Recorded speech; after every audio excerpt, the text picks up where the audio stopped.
At a certain level of wealth, the investment game changes massively. And I'm not talking about millions of dollars, I'm just talking about 1 or 2 years of income. At that point, it matters to be invested in general, because inflation is a real thing, money debases over time. But because we have to be invested, it's all about opportunity cost. So we don't necessarily look anymore at the US dollar wins and gains that we make.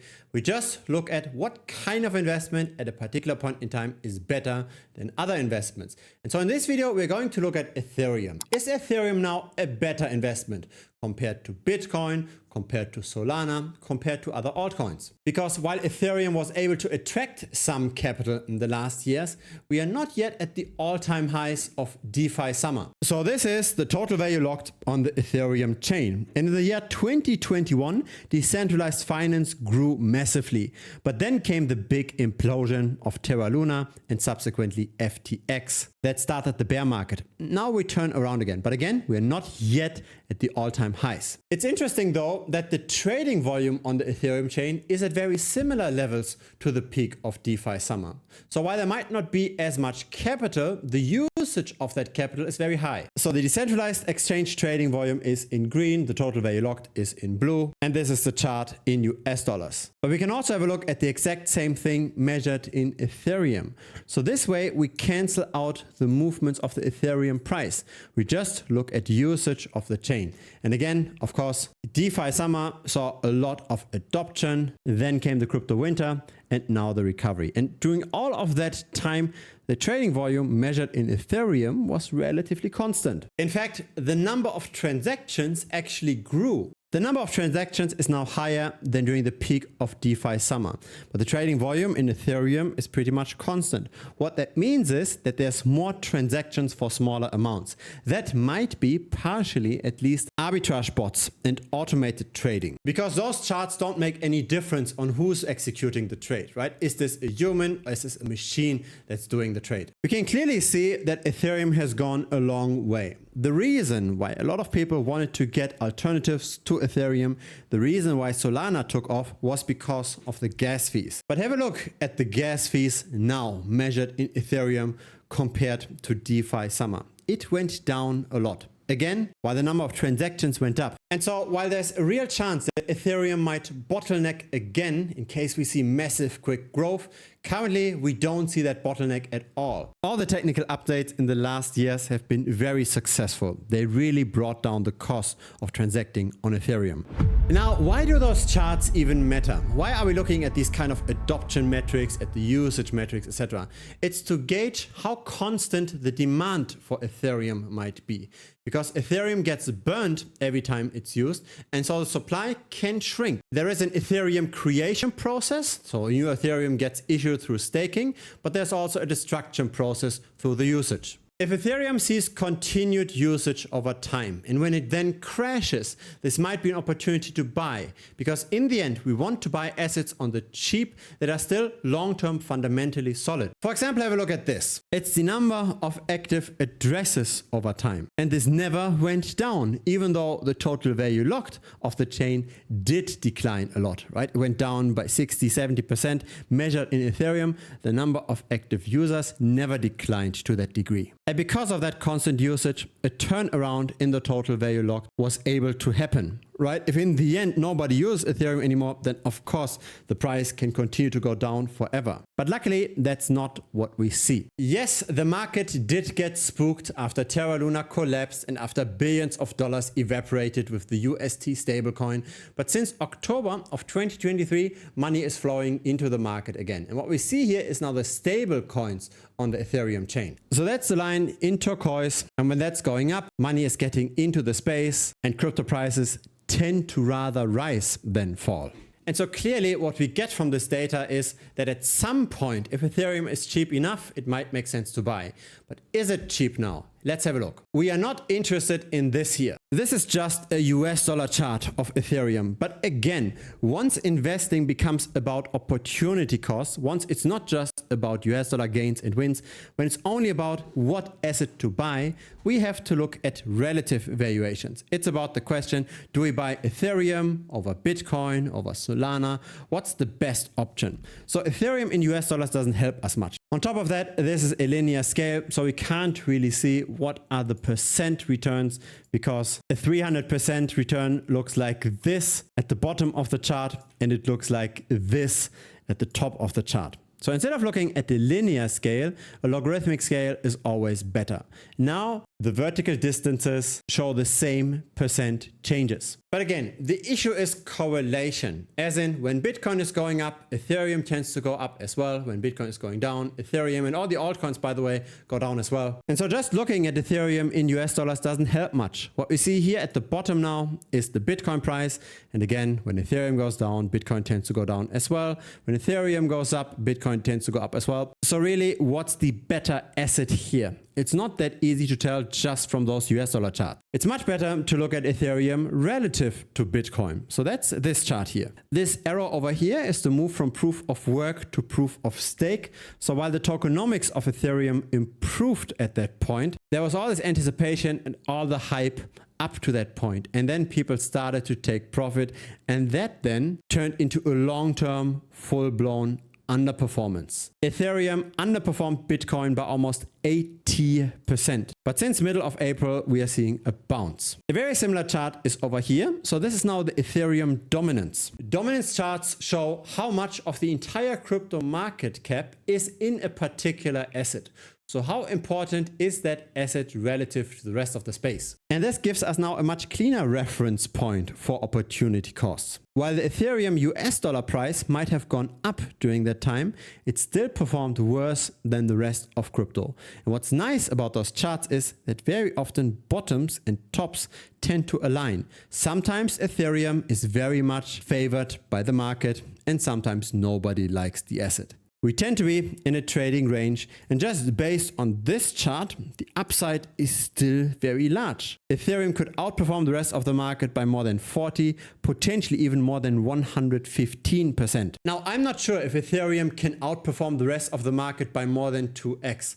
We have to look at relative valuations. Let's have a look at Solana. This is Ethereum relative to Solana. And yes, we saw a bit of outperformance recently, probably driven by this dominance floor. But Solana got all of that adoption recently due to Memecoin trading. Even Donald Trump launched his Memecoin on Solana. And based off this chart, the current momentum is still for Ethereum, but this might change very soon. Solana could be the better option in 1 or 2 weeks. Of course, nobody knows if those imaginary lines will persist, but it's still interesting, right? Very often things seem to magically align and nobody knows why. I think very often this is a self-fulfilling prophecy. So if enough people look at a particular chart and they think that an asset is cheap, they might stop selling, they might start buying, and that then indeed creates the floor. That's very likely what happened with the Ethereum dominance here. And so if Solana is now potentially a better bet in a few days or a few weeks, what about Solana's dominance? That's this chart over here. We traded in somewhat of a range since December of 2023. And if Ethereum now outperforms Solana for a bit further, we are likely going to see a dominance level of SOL around 2.2%. And then Solana could outperform the rest of the market by 62%.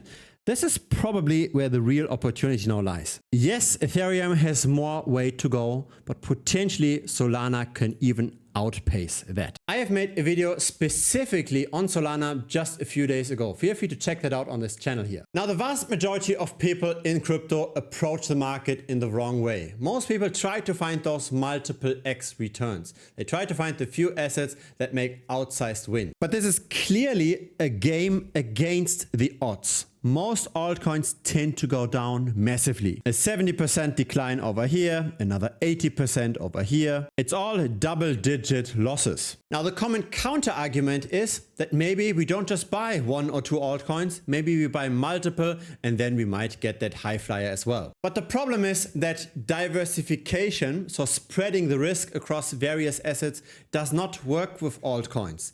Everybody can launch an altcoin. Everybody can increase the supply as they want.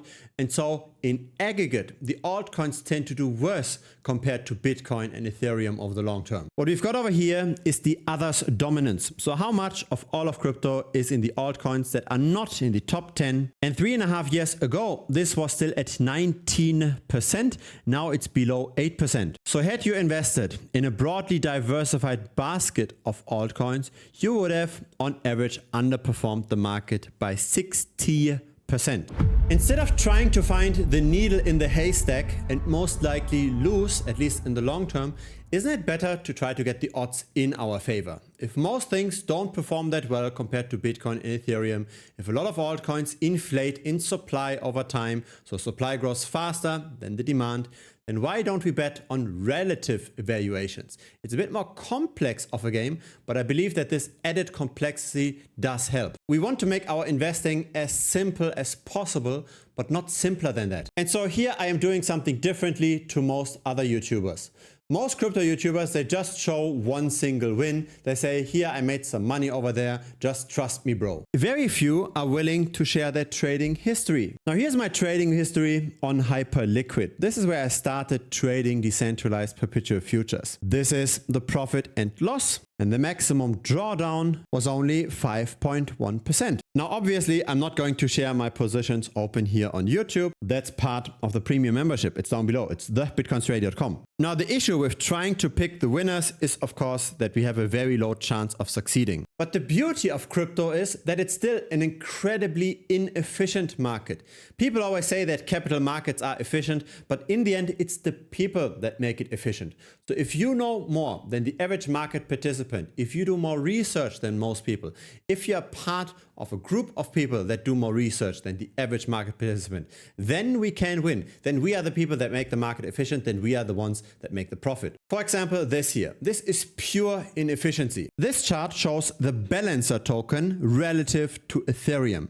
A very constant underperformance. And we can make money from that underperformance. As the price is going down, we are printing money. Yes, we are betting on falling prices. And yes, this might be a bit more scary at first if you don't know what you're doing, if you haven't yet learned about this whole topic. But the risk is every now and then a potential short-term pump, again, when we bet on falling prices. But the reward is a very long-term constant trend. We can also turn this chart around. So this is now Ethereum relative to balancer. So basically buying this when we long one asset and short the other. So the inefficiencies are not necessarily that obvious in the macro, as in the market is expanding and contracting in a way that's not that predictable.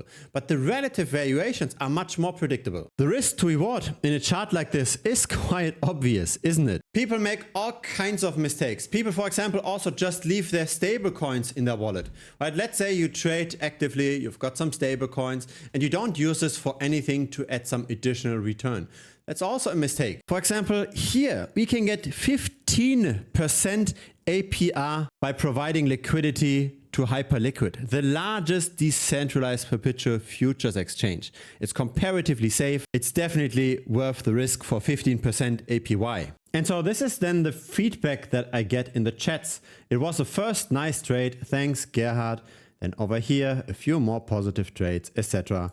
And people make their money back very quickly. Premium has already paid for itself. And yes, if you've only got a few $100s in crypto, this is probably not worth it. But if you're investing several thousands of dollars and you're still inefficient in your trading, if you still hope for your one altcoin to outperform, it probably makes sense to learn a bit more. And this is what I mean by learning. I've published more than 100 tutorial videos on various topics within crypto, on how to use relative valuation bets, on how to manage risk, on how to do on-chain analytics. Feel free to binge watch all of this. And of course, I'm also sharing my own trade. So for example, here is a trade opened on the 30th of April. And here's then how I closed this 5 days later. Yes, this is only a single example, but that's why I showed the overall portfolio chart before, right? This one over here. And so feel free to check it out. It's currently $125 per month. It used to be 165 when everybody was super hyped about crypto. Currently, the attention on crypto is rather low, and so the price is also lower. If you lock in that price now, you will not be affected by the price increase that might happen once the market picks up again. So everybody that signs up locks in their current rate. If it's your first time here, feel free to subscribe. I publish here regularly. Like would be very much appreciated as well. It helps the channel grow. See you next time on YouTube or see you in premium. There should be somewhere a card over here. You can just click on that and it will lead you directly to the sign up page. So see you over there as well. Cheers.